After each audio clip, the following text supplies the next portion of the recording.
역사는 우리에게 경고합니다. 나라가 무너질 때 외부의 적보다도 더 무서운 것은 내부의 부패와 요망한 무리들입니다. 손자는 전쟁은 속임수다 빙자 귀타오예라 했고 예기 중용은 나라가 장차 망할 때 반드시 요사스러운 무리가 많아진다 고즈 경왕 피도머니에라 경고했습니다. 오늘날 한국 사회를 노리는 북한과 중국의 간첩 공작도 바로 이런 틈을 파고들고 있습니다. 정치인, 사법부, 경찰, 군부가 부패한 이념에 오염될 때 국가는 스스로 내부에서 무너져 내립니다. 이 영상은 단순한 폭로가 아니라 우리 모두가 반드시 새겨야 할 철학적 경계심을 일깨우려는 것입니다.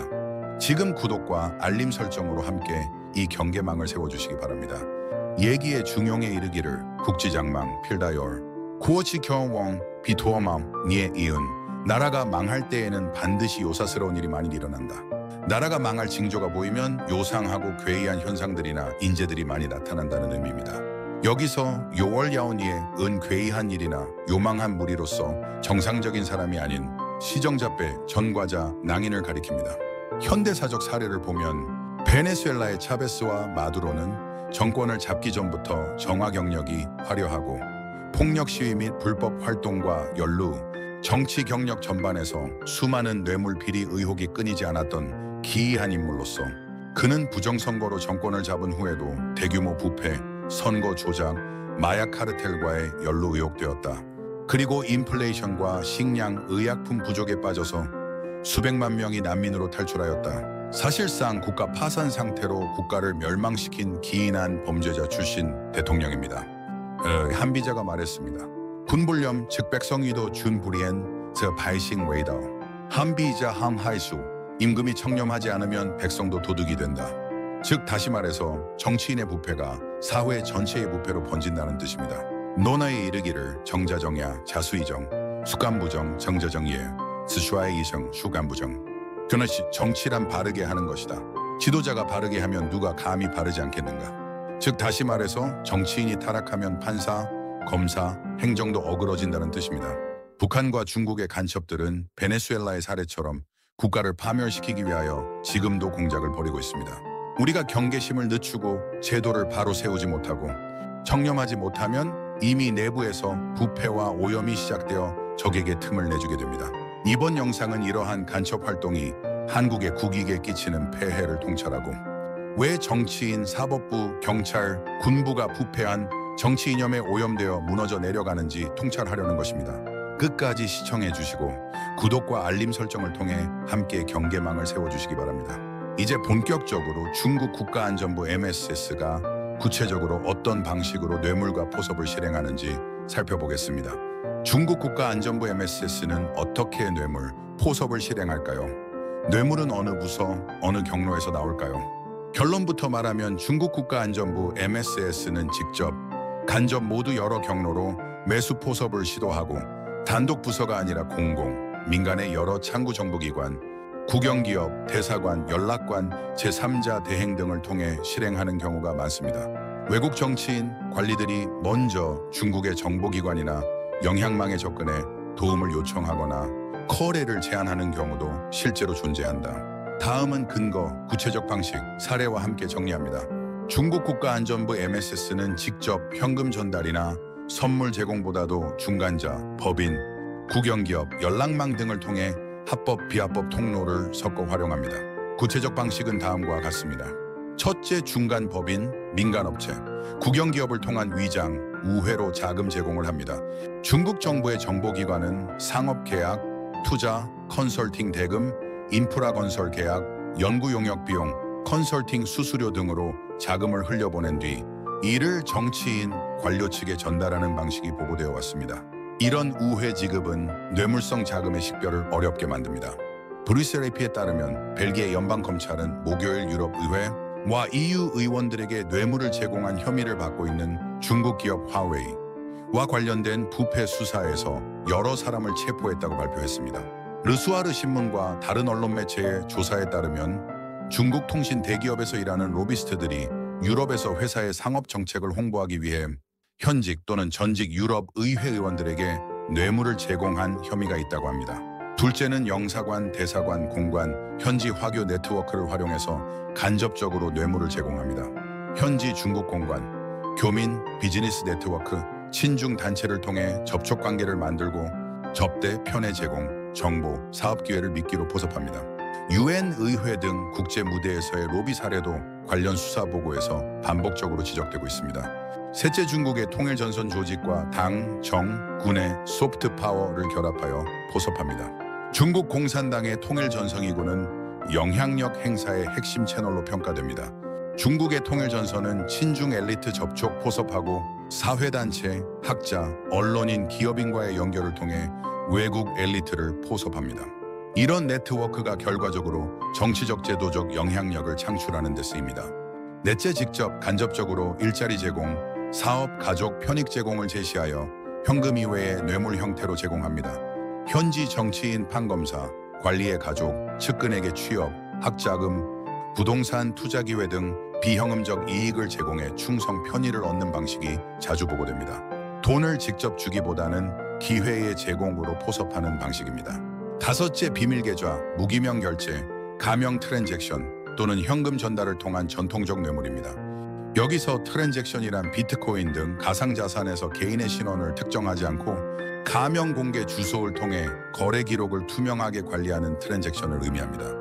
즉, 누가 누구에게 얼마의 자산을 보냈는지에 대한 기록 자체는 투명하지만 그 누가 누구인지 개인의 신원이 드러나지는 않도록 설계된 거래 방식을 뜻합니다.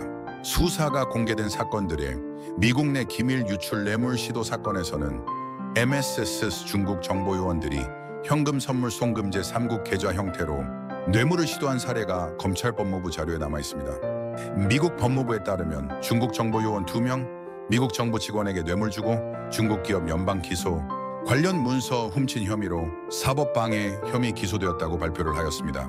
피고인들은 중국에 본사를 둔 회사에 진행 중인 조사 및 기소와 관련된 내부 파일 및 기타 비공개 정보를 얻기 위해 FBI 통제해 있는 이중 스파이에게 61천 달러의 비트코인 뇌물을 지불했다고 했습니다. 여섯 번째, 합법적, 즉 국제사업 개발 프로젝트를 미끼로 한 영향력 확대를 하는 방법입니다. 차관 인프라 개발 프로젝트 예를 들면 도로, 발전소, 건설, 계약 수주 과정에서 로비 지급을 통해 현지 엘리트를 포섭하는 전형적 패턴이 존재합니다. 이 경우 자금은 통상 국영기업, 은행, 무역회사 경로로 흘러갑니다. 정치인, 선관위원장, 판검사, 경찰, 군인 등이 먼저 중국의 정보망에 접근해 도움을 요청하는 경우도 있나? 큰 일이 당연히 있습니다. 단 동기 형태는 다양하고 사건별로 다릅니다. 첫째, 직접 도움 요청으로 정권, 선거 지원 요청, 자금 요청, 로비 요청을 하는 경우입니다. 일부 정치인이나 선거 관련 책임자 또는 그 측근은 선거 자금, 캠페인 지원, 정치적 압력 차단, 반대파 제거 등 실익을 위해 중국계 인사, 단체에 먼저 접근하기도 합니다. 미국 내 사례들 중국계 자원, 캠페인 매니저, 연계이나 유럽 의회 사례에서 그런 정황이 드러났습니다. 집권, 선거 목표 달성을 위해 외부 세력 중국 포함의 자금, 정보, 커넥션을 구매하려는 유혹이 존재합니다. 둘째, 검찰, 사법, 인사판검사 등의 경우에 판검사, 선관위원장처럼 직무상 영향력이 큰 인물들이 먼저 접근하는 사례는 드물지만 사적 이익을 들면 비즈니스 연결, 가족 편의, 해외 투자를 위해 접촉해 거래가 성사되는 경우는 보고되어 있습니다. 또한 일부 사건에서는 외국 정보기관이 먼저 접근해 제안을 하고 대상자가 이를 받아들이는 형태도 있습니다. 요약하자면 어떤 경우엔 중국 또는 중국계 사업자가 먼저 접근해 포섭하고 다른 경우엔 현지 정치인, 관료가 먼저 외부 중국의 자원, 지원에 손을 내미는 케이스가 모두 존재합니다. 동기는 승리, 권력 유지, 개인적 이익 등으로 다양합니다. 한국의 정치인, 사법, 경찰, 군인 등이 포섭이 되었는지 어떻게 포착이 가능할까요? 다음은 짧게 실무적으로 확인 가능한 징후들입니다. 첫째, 설명하기 어렵고 상식적으로 이해가 가지 않는 투자나 사업 계약, 고액 자문료가 대상자 연관자에게 흘러들어가는 경우입니다. 둘째는 대상자나 가족, 친인척, 형제, 제3자 등의 명의로 급격한 재산 증가 또는 출처가 불명한 해외 부동산 구매, 출처가 불명한 자금으로 해외 사업을 하는 경우입니다. 셋째는 외교관, 중국계 기업이나 단체와의 잦은 비공식 접촉, 초청, 출장을 합니다. 명목상은 문화나 사업인데 실질적 목적이 영향 접촉인 경우입니다. 넷째, 선거, 정책 결정 과정에서 특정 중국 이익 집단의 현저히 유리한 결정이 반복되는 경우입니다. 공개 자료 수사 결과는 부분적인 증거만 드러내며 정보작전 포섭 활동의 상당 부분은 비공개 은밀하기 때문에 외부 관찰로 완전 규명하기 어렵습니다. 따라서 위 정리는 공개 보고서, 수사 자료, 연구기관 분석의 종합 요약입니다. 중국의 모든 정보기관들이 한국에서 간첩 활동을 하는데 매년 얼마나 지출할까요? 중국 국가안전부 MSS, 러시아 FSB SVR, 미국 CIA, 일본 공안조사청 PSIA, 북한 정찰총국 등이 한국 내에서 공작에 사용하는 연간 공작 자금 규모를 추정하는 것은 본질적으로 불확실성이 크지만 학계, 정보기관 보고서, 언론 보도를 종합하면 대략적인 범위 추정은 가능합니다. 중국 국가안전부 MSS 한국에서 간첩 활동하는데 필요한 연간 공작 자금은 약 5억 달러에서 10억 달러 약 6,200억 1조 3천억 원가량입니다. 중국 국가안전부 MSS의 주요 지출 목표는 정치인 포섭, 관료 포섭, 선관위 포섭, 법조계 포섭, 군인과 경찰 포섭, 산업기술 스파이 등등입니다.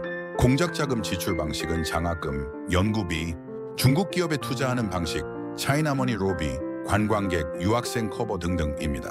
미국, 호주, 캐나다 정부 보고서에 따르면 중국은 해외 간첩 정보 공작에 연간 약 5,600억 달러를 쓰고 한국은 지정학적 요충지로 우선 순위에 자리 잡고 있습니다.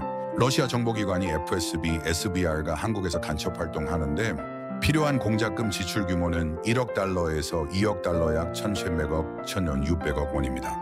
러시아 정보기관이 FSB, SVR가 한국에서 간첩 활동하는 목표는 에너지, 북핵, 한미관계 분열, 사이버 공작, 금융 로비스트 활용 등등입니다. 참고로 러시아는 서방 전체의 약 100억 달러대 공작비 집행을 하지만 한국은 12% 수준으로 평가합니다. 다음은 미국 CIA입니다. 미국 CIA는 한국에서 활동하는 지출 규모는 연간 5억 달러 내외 약 6,500억 원입니다. 미국 CIA의 주요 활동 목표는 한미동맹 유지, 대북정책, 중국 견제, 한국 정치 동향 감시입니다. 지출 방식은 싱크탱크 지원, 언론, NGO 네트워크, 정치인, 관료 컨설팅 채널 등등입니다. 다음은 일본 공안조사청 PSIR입니다. 일본 공안조사청의 연간 공작자금 규모는 약 3천만 달러에서 5천만 달러 약 400억에서 650억 원입니다. 일본 공안조사청의 주요 활동 목표는 제1조총련, 북한 활동, 한국 정치, 경제 동향 파악을 하는 활동이 목표입니다. 다음은 이 북한의 정찰총국입니다. 북한의 정찰총국은 해킹을 통한 암호화폐 탈취로 간첩 활동 자금을 충당합니다.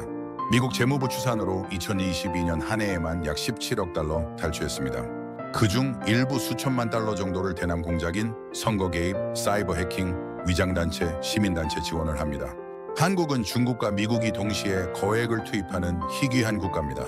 중국은 정치, 경제 포섭형 공작, 미국은 동맹 유지형 정보 수집, 북한은 사이버, 지하 조직형 공작이 특징입니다.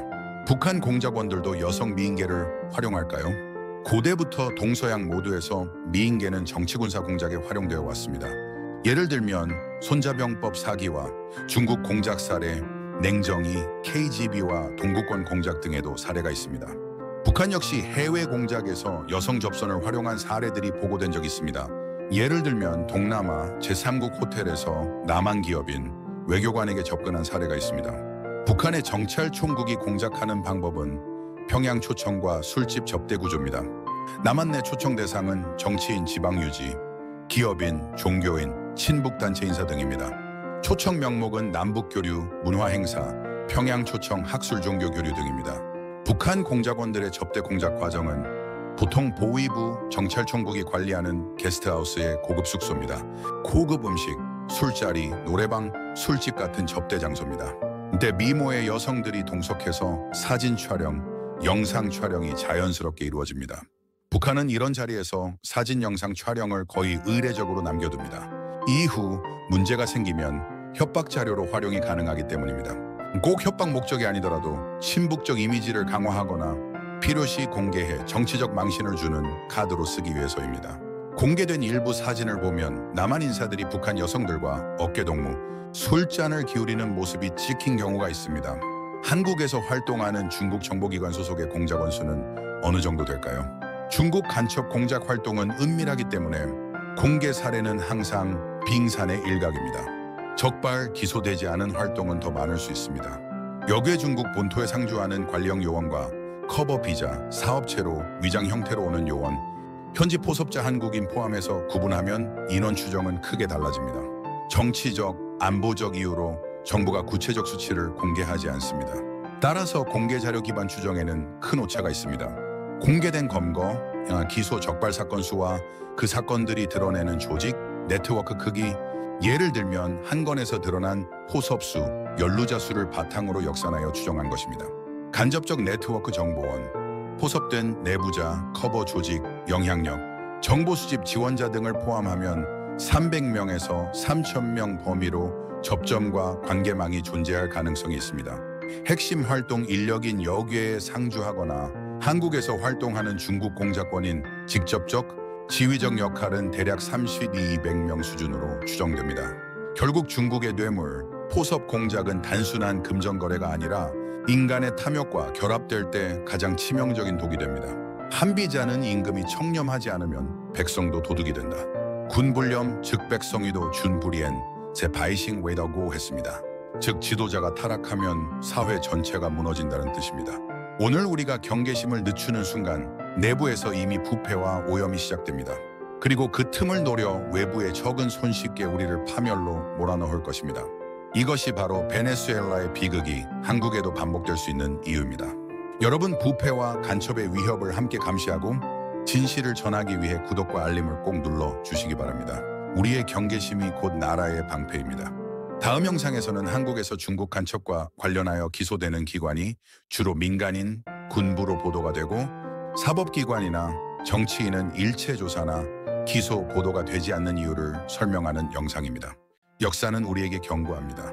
나라가 무너질 때 외부의 적보다도 더 무서운 것은 내부의 부패와 요망한 무리들입니다.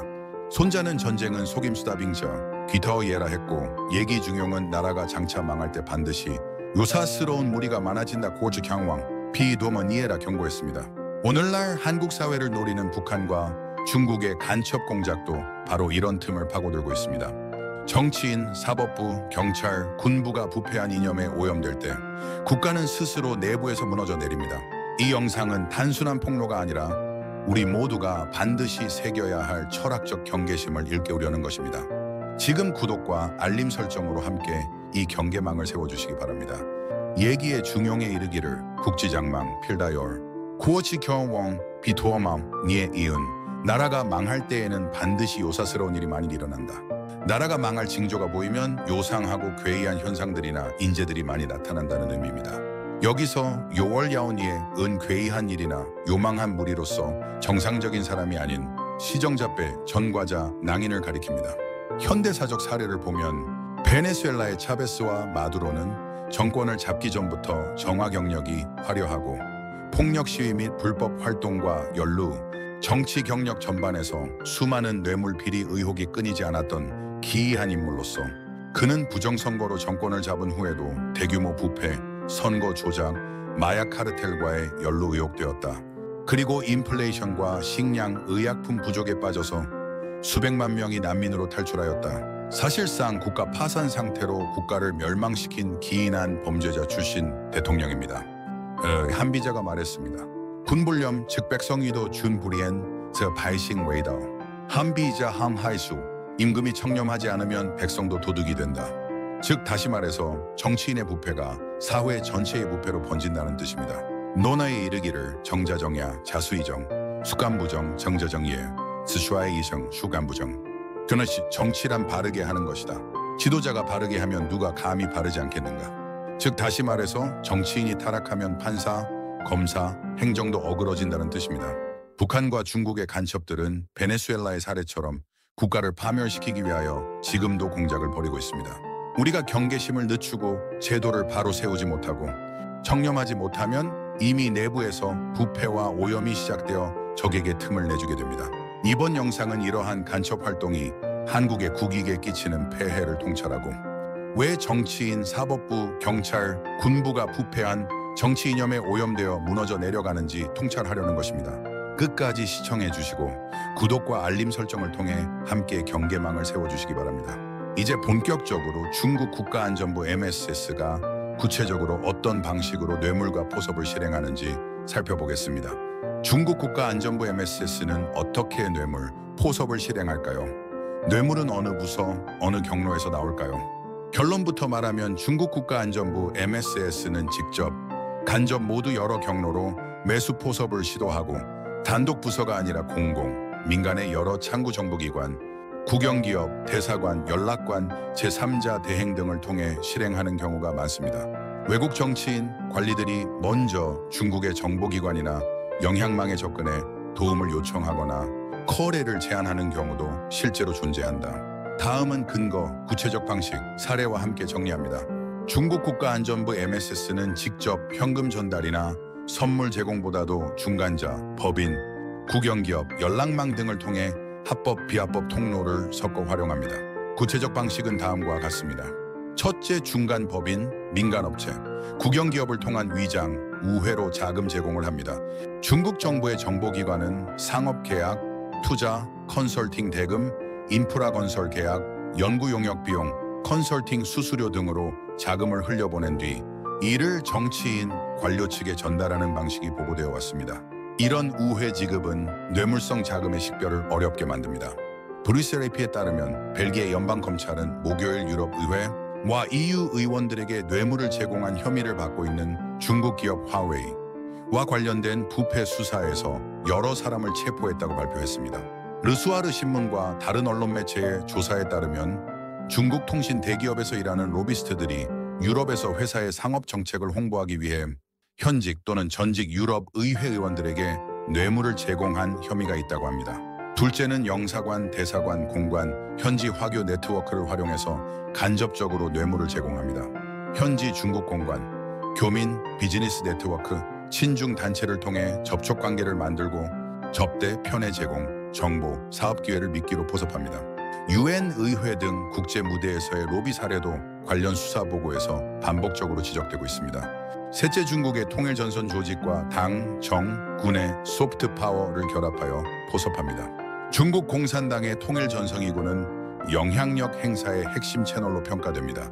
중국의 통일전선은 친중 엘리트 접촉 포섭하고 사회단체, 학자, 언론인, 기업인과의 연결을 통해 외국 엘리트를 포섭합니다. 이런 네트워크가 결과적으로 정치적 제도적 영향력을 창출하는 데 쓰입니다.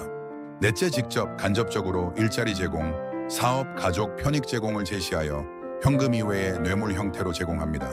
현지 정치인, 판검사, 관리의 가족, 측근에게 취업, 학자금, 부동산 투자 기회 등 비현금적 이익을 제공해 충성 편의를 얻는 방식이 자주 보고됩니다. 돈을 직접 주기보다는 기회의 제공으로 포섭하는 방식입니다. 다섯째, 비밀 계좌, 무기명 결제, 가명 트랜잭션 또는 현금 전달을 통한 전통적 뇌물입니다. 여기서 트랜잭션이란 비트코인 등 가상자산에서 개인의 신원을 특정하지 않고 가명 공개 주소를 통해 거래 기록을 투명하게 관리하는 트랜잭션을 의미합니다. 즉, 누가 누구에게 얼마의 자산을 보냈는지에 대한 기록 자체는 투명하지만 그 누가 누구인지 개인의 신원이 드러나지는 않도록 설계된 거래 방식을 뜻합니다. 수사가 공개된 사건들의 미국 내 기밀 유출 뇌물 시도 사건에서는 MSS 중국 정보요원들이 현금 선물 송금제 3국 계좌 형태로 뇌물을 시도한 사례가 검찰 법무부 자료에 남아 있습니다. 미국 법무부에 따르면 중국 정보요원 2명, 미국 정부 직원에게 뇌물 주고 중국 기업 연방 기소, 관련 문서 훔친 혐의로 사법방해 혐의 기소되었다고 발표를 하였습니다. 피고인들은 중국에 본사를 둔 회사에 진행 중인 조사 및 기소와 관련된 내부 파일 및 기타 비공개 정보를 얻기 위해 FBI 통제해 있는 이중 스파이에게 61천 달러의 비트코인 뇌물을 지불했다고 했습니다. 여섯 번째, 합법적, 즉 국제사업 개발 프로젝트를 미끼로 한 영향력 확대를 하는 방법입니다. 차관 인프라 개발 프로젝트 예를 들면 도로, 발전소, 건설, 계약 수주 과정에서 로비 지급을 통해 현지 엘리트를 포섭하는 전형적 패턴이 존재합니다. 이 경우 자금은 통상 국영기업, 은행, 무역회사 경로로 흘러갑니다. 정치인, 선관위원장, 판검사, 경찰, 군인 등이 먼저 중국의 정보망에 접근해 도움을 요청하는 경우도 있나? 큰 일이 당연히 있습니다. 단 동기 형태는 다양하고 사건별로 다릅니다. 첫째, 직접 도움 요청으로 정권, 선거 지원 요청, 자금 요청, 로비 요청을 하는 경우입니다.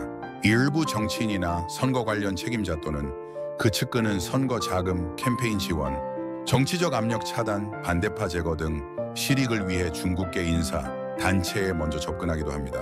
미국 내 사례들 중국계 자원, 캠페인 매니저, 연계이나 유럽 의회 사례에서 그런 정황이 드러났습니다. 집권, 선거 목표 달성을 위해 외부 세력 중국 포함의 자금, 정보, 커넥션을 구매하려는 유혹이 존재합니다. 둘째, 검찰, 사법, 인사판검사 등의 경우에 판검사, 선관위원장처럼 직무상 영향력이 큰 인물들이 먼저 접근하는 사례는 드물지만 사적 이익을 들면 비즈니스 연결, 가족 편의, 해외 투자를 위해 접촉해 거래가 성사되는 경우는 보고되어 있습니다. 또한 일부 사건에서는 외국 정보기관이 먼저 접근해 제안을 하고 대상자가 이를 받아들이는 형태도 있습니다. 요약하자면 어떤 경우엔 중국 또는 중국계 사업자가 먼저 접근해 포섭하고 다른 경우엔 현지 정치인, 관료가 먼저 외부 중국의 자원, 지원에 손을 내미는 케이스가 모두 존재합니다. 동기는 승리, 권력 유지, 개인적 이익 등으로 다양합니다. 한국의 정치인, 사법, 경찰, 군인 등이 포섭이 되었는지 어떻게 포착이 가능할까요? 다음은 짧게 실무적으로 확인 가능한 징후들입니다. 첫째, 설명하기 어렵고 상식적으로 이해가 가지 않는 투자나 사업 계약, 고액 자문료가 대상자 연관자에게 흘러들어가는 경우입니다. 둘째는 대상자나 가족, 친인척, 형제, 제3자 등의 명의로 급격한 재산 증가 또는 출처가 불명한 해외 부동산 구매, 출처가 불명한 자금으로 해외 사업을 하는 경우입니다. 셋째는 외교관, 중국계 기업이나 단체와의 잦은 비공식 접촉, 초청, 출장을 합니다. 명목상은 문화나 사업인데 실질적 목적이 영향 접촉인 경우입니다. 넷째, 선거, 정책 결정 과정에서 특정 중국 이익 집단의 현저히 유리한 결정이 반복되는 경우입니다. 공개 자료 수사 결과는 부분적인 증거만 드러내며 정보작전, 포섭 활동의 상당 부분은 비공개 은밀하기 때문에 외부 관찰로 완전 규명하기 어렵습니다. 따라서 위 정리는 공개 보고서, 수사 자료, 연구기관 분석의 종합 요약입니다. 중국의 모든 정보기관들이 한국에서 간첩 활동을 하는데 매년 얼마나 지출할까요? 중국 국가안전부 MSS, 러시아 FSB SVR, 미국 CIA, 일본 공안조사청 PSIA, 북한 정찰총국 등이 한국 내에서 공작에 사용하는 연간 공작 자금 규모를 추정하는 것은 본질적으로 불확실성이 크지만 학계, 정보기관 보고서, 언론 보도를 종합하면 대략적인 범위 추정은 가능합니다. 중국 국가안전부 MSS 한국에서 간첩 활동하는데 필요한 연간 공작 자금은 약 5억 달러에서 10억 달러, 약 6,200억 1조 3천억 원가량입니다.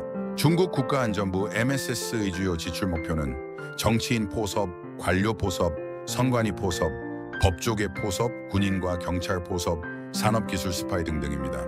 공작자금 지출 방식은 장학금, 연구비, 중국 기업에 투자하는 방식, 차이나머니 로비, 관광객, 유학생 커버 등등입니다. 미국, 호주, 캐나다 정부 보고서에 따르면 중국은 해외 간첩 정보 공작에 연간 약 5동씩 6억 달러를 쓰고 한국은 지정학적 요충지로 우선 순위에 자리 잡고 있습니다.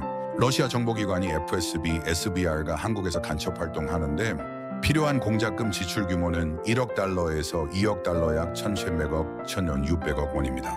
러시아 정보기관이 FSB, SVR가 한국에서 간첩 활동하는 목표는 에너지, 북핵, 한미관계 분열, 사이버 공작, 금융 로비스트 활용 등등입니다. 참고로 러시아는 서방 전체에 약 100억 달러대 공작비 집행을 하지만 한국은 12% 수준으로 평가합니다. 다음은 미국 CIA입니다. 미국 CIA는 한국에서 활동하는 지출 규모는 연간 5억 달러 내외 약 6,500억 원입니다. 미국 CIA의 주요 활동 목표는 한미동맹 유지, 대북정책, 중국 견제, 한국 정치 동향 감시입니다. 지출 방식은 싱크탱크 지원, 언론, NGO 네트워크, 정치인, 관료 컨설팅 채널 등등입니다. 다음은 일본 공안조사청 PSIR입니다. 일본 공안조사청의 연간 공작자금 규모는 약 3천만 달러에서 5천만 달러, 약 400억에서 650억 원입니다. 일본 공안조사청의 주요 활동 목표는 제1조총련, 북한 활동, 한국 정치, 경제 동향 파악을 하는 활동이 목표입니다. 다음은 이 북한의 정찰총국입니다. 북한의 정찰총국은 해킹을 통한 암호화폐 탈취로 간첩 활동 자금을 충당합니다. 미국 재무부 추산으로 2022년 한 해에만 약 17억 달러 탈취했습니다. 그중 일부 수천만 달러 정도를 대남 공작인 선거 개입, 사이버 해킹, 위장단체, 시민단체 지원을 합니다. 한국은 중국과 미국이 동시에 거액을 투입하는 희귀한 국가입니다. 중국은 정치, 경제 포섭형 공작, 미국은 동맹 유지형 정보 수집, 북한은 사이버, 지하 조직형 공작이 특징입니다. 북한 공작원들도 여성 미인계를 활용할까요? 고대부터 동서양 모두에서 미인계는 정치군사 공작에 활용되어 왔습니다. 예를 들면 손자병법 사기와 중국 공작 사례, 냉정이, KGB와 동구권 공작 등에도 사례가 있습니다. 북한 역시 해외 공작에서 여성 접선을 활용한 사례들이 보고된 적이 있습니다. 예를 들면 동남아 제3국 호텔에서 남한 기업인 외교관에게 접근한 사례가 있습니다. 북한의 정찰총국이 공작하는 방법은 평양 초청과 술집 접대 구조입니다. 남한 내 초청 대상은 정치인, 지방유지, 기업인, 종교인, 친북단체 인사 등입니다. 초청 명목은 남북교류, 문화행사, 평양 초청 학술 종교 교류 등입니다. 북한 공작원들의 접대 공작 과정은 보통 보위부, 정찰총국이 관리하는 게스트하우스의 고급 숙소입니다. 고급 음식, 술자리, 노래방, 술집 같은 접대 장소입니다. 이때 미모의 여성들이 동석해서 사진 촬영, 영상 촬영이 자연스럽게 이루어집니다. 북한은 이런 자리에서 사진, 영상 촬영을 거의 의례적으로 남겨둡니다. 이후 문제가 생기면 협박 자료로 활용이 가능하기 때문입니다. 꼭 협박 목적이 아니더라도 친북적 이미지를 강화하거나 필요시 공개해 정치적 망신을 주는 카드로 쓰기 위해서입니다. 공개된 일부 사진을 보면 남한 인사들이 북한 여성들과 어깨동무, 술잔을 기울이는 모습이 찍힌 경우가 있습니다. 한국에서 활동하는 중국 정보기관 소속의 공작원 수는 어느 정도 될까요? 중국 간첩 공작 활동은 은밀하기 때문에 공개 사례는 항상 빙산의 일각입니다. 적발 기소되지 않은 활동은 더 많을 수 있습니다. 여기에 중국 본토에 상주하는 관리형 요원과 커버 비자, 사업체로 위장 형태로 오는 요원, 현지 포섭자 한국인 포함해서 구분하면 인원 추정은 크게 달라집니다. 정치적, 안보적 이유로 정부가 구체적 수치를 공개하지 않습니다. 따라서 공개 자료 기반 추정에는 큰 오차가 있습니다. 공개된 검거, 기소 적발 사건 수와 그 사건들이 드러내는 조직, 네트워크 크기, 예를 들면 한 건에서 드러난 포섭 수, 연루자 수를 바탕으로 역산하여 추정한 것입니다. 간접적 네트워크 정보원, 포섭된 내부자, 커버 조직, 영향력, 정보 수집 지원자 등을 포함하면 300명에서 3,000명 범위로 접점과 관계망이 존재할 가능성이 있습니다. 핵심 활동 인력인 여기에 상주하거나 한국에서 활동하는 중국 공작원인 직접적, 지휘적 역할은 대략 32-200명 수준으로 추정됩니다. 결국 중국의 뇌물, 포섭 공작은 단순한 금전거래가 아니라 인간의 탐욕과 결합될 때 가장 치명적인 독이 됩니다. 한비자는 임금이 청렴하지 않으면 백성도 도둑이 된다. 군불렴 즉 백성이도 준불이엔 제 바이싱 웨이다고 했습니다. 즉 지도자가 타락하면 사회 전체가 무너진다는 뜻입니다. 오늘 우리가 경계심을 늦추는 순간 내부에서 이미 부패와 오염이 시작됩니다. 그리고 그 틈을 노려 외부의 적은 손쉽게 우리를 파멸로 몰아넣을 것입니다. 이것이 바로 베네수엘라의 비극이 한국에도 반복될 수 있는 이유입니다. 여러분, 부패와 간첩의 위협을 함께 감시하고 진실을 전하기 위해 구독과 알림을 꼭 눌러주시기 바랍니다. 우리의 경계심이 곧 나라의 방패입니다. 다음 영상에서는 한국에서 중국 간첩과 관련하여 기소되는 기관이 주로 민간인, 군부로 보도가 되고 사법기관이나 정치인은 일체 조사나 기소, 보도가 되지 않는 이유를 설명하는 영상입니다. 여러분, 안녕하십니까? 이 채널은 고대의 지혜와 현대 안보 문제를 연결해 생각해봅니다. 더 깊은 분석과 다음 영상을 놓치지 않으시려면 지금 바로 구독과 알림 설정을 부탁드립니다. 오늘 영상에서는 최근 논란이 된 북한 정찰총국이 남한 인사들을 대상으로 벌였다는 이른바 씨앗 낳는 프로그램에 대해 차분히 짚어보겠습니다. 이 문제는 단순한 스캔들이 아니라 국가 안보와 개인 윤리, 정보전의 복합적 교차점에 놓인 사안입니다. 영국의 텔리그래프 보도 등 여러 보도에 따르면 북한은 여성 공작원을 파견해 외국 정치인, 사업가, 언론인들과 관계를 맺게 한 뒤 아이가 있다는 사실을 은밀히 알리는 방식으로 협박을 했다는 주장을 해왔습니다. 보도는 이 프로그램을 우리는 이런 자료를 가지고 있다는 무언의 압박 수단으로 사용하거나 남한 내부 정치 싸움에 맞춰 흘려서 정치적 목적을 달성하는 데 활용했다고 전직 북한 고위 관리의 증언을 인용하여 폭로했습니다. 구체적으로 보도는 이렇습니다. 북한은 씨앗 낳는 프로그램이라 불리는 계획을 통해 평양을 방문하는 남한의 고위급 방문객들을 매력적인 여성과 만나게 하고 몇 달 뒤에 그들에게 당신에게는 북한의 아이가 있다는 사실을 통보합니다. 그 후 정치인에게는 북한의 유리한 법안이나 원조 확대를 요구하고 언론인에게는 긍정적인 기사 작성을 요구하며 사업계에게는 특정 합작 투자 사업 협력을 압박하는 식입니다. 전직 고위 관리는 수십 명에서 수백 명이 유혹 대상이 되었다고 증언했습니다. 보도는 이 작전의 근원이 김정일 시절로 거슬러 올라간다고 전합니다. 이 전략은 정권 유지에 필요한 수단으로 설계되었고 정권의 중요한 기관들, 특히 노동당의 조직 지도부나 전략사령부 등이 관여했을 가능성이 제기됩니다.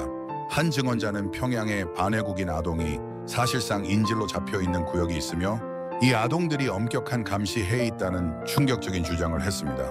국제적 비교 사례와 증언을 보면 일본에서도 비슷한 유형의 유인과 협박 의혹이 제기된 바 있습니다. 일본 사회당 전 관계자, 일부 언론인, 고위 정치인들에 대한 소문과 증언들이 보도되었고 일부 학자들은 평양 측의 의도적 유인 작전 가능성을 지적했습니다. 어떤 전 장관은 자신이 평양 방문 중 특별한 서비스가 제공되었다는 소문과 배우자에 대한 연락 등으로 큰 상처를 받았다고 말했습니다. 일본의 학자들은 평양의 개인주택이나 호텔에서 투숙객들의 사적 장면을 촬영해 자료로 보관하는 관행이 있을 수 있다고 경고했습니다. 그런 영상과 사진은 협박의 수단으로 전환될 수 있습니다. 이 보도들에서 가장 우려스러운 점은 이 프로그램이 개인의 사적 삶을 통해 공적 결정을 조작하고 국가 정책에 영향력을 행사할 가능성입니다. 정치인이 사적 관계로 인해 정책 결정에서 중립성을 잃게 된다면 그것은 단순한 개인적 일탈이 아니라 국가적 문제입니다.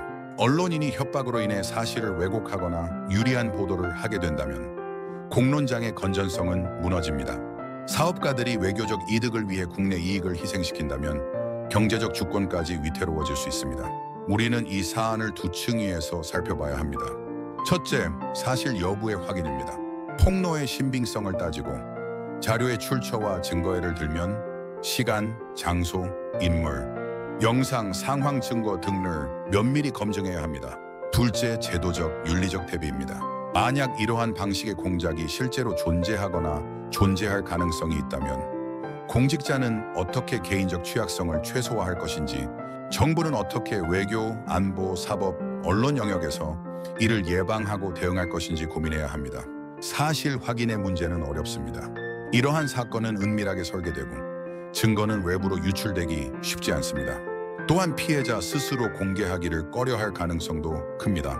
그럼에도 불구하고 몇 가지 점은 분명합니다. 첫째, 권력형 협박의 전형은 사적 관계, 가족, 영상, 금전 등 개인적 약점을 이용한다는 점입니다. 둘째, 그런 자료는 협박 카드로 쓰여 정치적 목적 달성 수단으로 전환될 수 있다는 점입니다. 셋째, 국제적 사례들이 존재하며 한국만 유일하게 예외라는 주장에는 합리적 근거가 부족하다는 점입니다. 우리는 또 윤리적 관점에서 문제를 봐야 합니다. 공직자의 도덕성과 투명성은 곧 국가 신뢰의 기초입니다.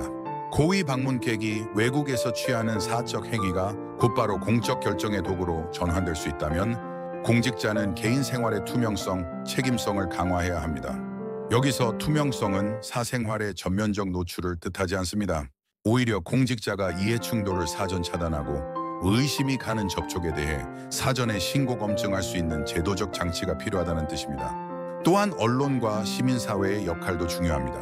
언론은 충격적인 폭로를 다룰 때 사실 검증과 보도의 균형을 잃지 말아야 하며 단순한 루머 중상 확증 없는 소문을 확대 재생산하지 말아야 합니다. 동시에 언론과 시민사회는 권력에 대한 감시자로서 은밀한 공작 가능성을 묻고 제도적 개선을 촉구하는 역할을 멈추어서는 안 됩니다. 마지막으로 국제협력의 중요성을 강조하고 싶습니다. 이런 유형의 공작은 국경을 넘는 네트워크와 자금 흐름, 인력 이동을 수반합니다. 국제 공조를 통해 정보 공유와 수사 협력이 이루어져야만 실체 규명과 예방이 가능합니다. 비슷한 전술이 다른 국가들에서도 드러난 만큼 다자 차원의 정보 공유와 법 집행 협력은 필수입니다. 오늘 다룬 씨앗 낳는 프로그램 의혹은 단순한 스캔들을 넘어 개인의 삶이 어떻게 국가 안보의 취약점으로 전환되는지를 보여주는 사건입니다. 우리의 방어는 제도법, 검증, 신고체계, 개인의 윤리공직자의 자기관리, 언론의 책임, 그리고 국제공조라는 네 축으로 이루어져야 합니다. 고대가 말하듯이 지도자와 공직자는 사적 유혹 앞에서도 공적 책임을 잃지 않아야 하며 사회는 그런 책임을 강하게 요구해야 합니다. 공자가 말하기를 견리사의 이익을 보면 먼저 의로움을 생각하고 편의수명, 위태로움을 보면 목숨을 바쳐야 할 일인지 생각하라는 뜻입니다. 유혹과 이익 앞에서 무엇이 옳은가를 잊으면 국익과 공공성은 무너집니다. 미인계로 제한되는 사적 이익을 곧바로 수용하는 것은 공직자의 도리를 저버리는 행위입니다.